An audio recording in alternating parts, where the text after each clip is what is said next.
South Carolina at Clemson, our next big upset, dude. Actually, man, I mean, only won by a point. And we're going to have Joey, or I'm going to read some of Joey's thoughts. He texted me some things here in a minute. And we're going to talk about those. But basically, this game, Clemson jumps out early, 14-0. South Carolina comes back. They actually end up getting close. But a safety by Rattler, because of intentional grounding, actually kept them behind by 2 points pretty much the entire game. That was the difference. It was 16-14 after that. And so South Carolina, like we said last week, they needed to play exactly like they did against Tennessee. They got close, but it wasn't exactly like they did against Tennessee. Rattler threw 2 picks, something he didn't do against Tennessee, and one of those actually ended up turning into a pick 6. It was the first Clemson touchdown. And although there were turnovers, South Carolina outpassed Clemson 360-99. 360 yards versus Clemson's 99. And that was because the South Carolina defense played man coverage, which forced DJ to either have to throw or hand the ball off, which is why Clemson outrushed South Carolina 237 to 54 yards. But what was the difference? Clemson had their fair share of turnovers, which is honestly what gave the game away. You would think DJ threw a lot of interceptions, right, with the defense playing in man, but he only threw 1. It was actually the special teams. The special teams fumbled the ball not once, but twice.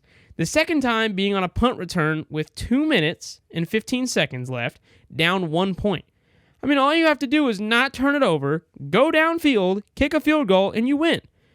But they give the ball back to the Gamecocks. They get a first down, take a couple of knees, and win their first game against Clemson since 2013.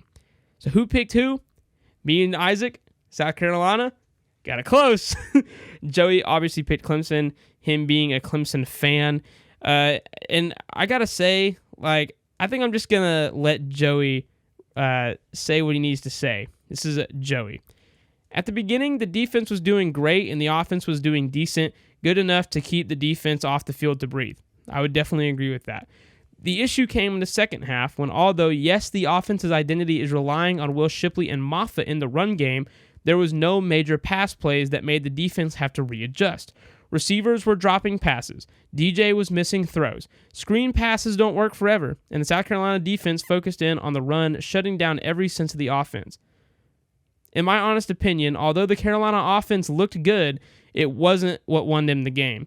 The lack of offense from Clemson ended up losing the game, on top of 2 stupid fumbles from simply not protecting the ball properly. But to say South Carolina won the game convincingly is, in my opinion, incorrect.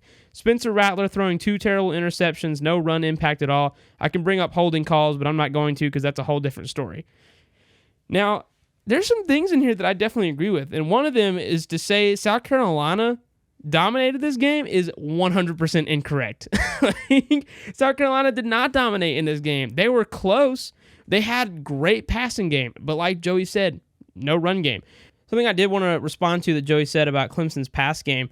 South Carolina's defense, their secondary, we said last week their secondary would have to play really well against DJ, and they did. They caught an interception, but honestly, there was a couple big passes in this game that should have been either intercepted or blocked, and there wasn't. But on respect to South Carolina, Spencer Rattler did exactly what he needed to do in the pass game, minus the 2 interceptions, because like Joey said, those 2 interceptions really did help Clemson a lot. Honestly, Clemson should have won this game. But their two fumbles and that 1 interception is the difference, especially the second one at the end of the game with 2 minutes left, when, like I said, all you have to do is not turn over.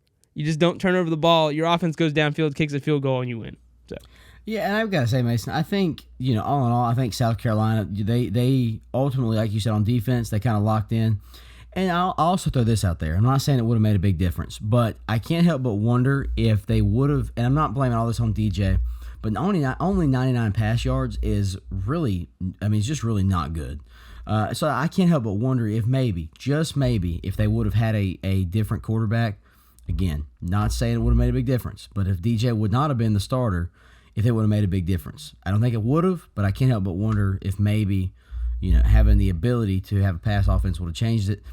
But 300 or 260-yard difference on the offensive side of the ball on the passing game is a big deal. And South Carolina, I think they just showed up. That's why I picked them. I said, they beat Tennessee by 25. I think they're going to go into Clemson, and they're going to do what they have to do to get the win. And, they did. That's just it. I picked South Carolina because it was another gut thing.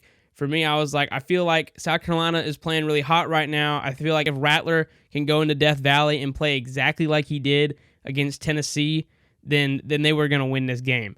So, and that's South Carolina really did the impossible. They've knocked off 2 top 10 teams in consecutive weeks. First time they've ever done that in program history.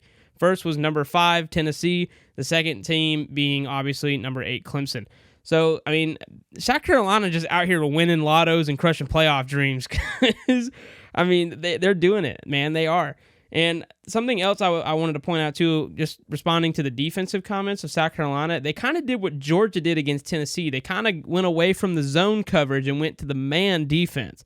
And what that does is it puts a defender on every single receiver, and you say, if you're going to throw to him, you got to beat me. You got to beat me over the top because I'm staying right here on him. I'm not covering a zone. You're going to have to beat me either with a slant route or you're going to have to just outrun me. That's how Georgia ended up beating Tennessee, and that's how South Carolina ended up beating Clemson.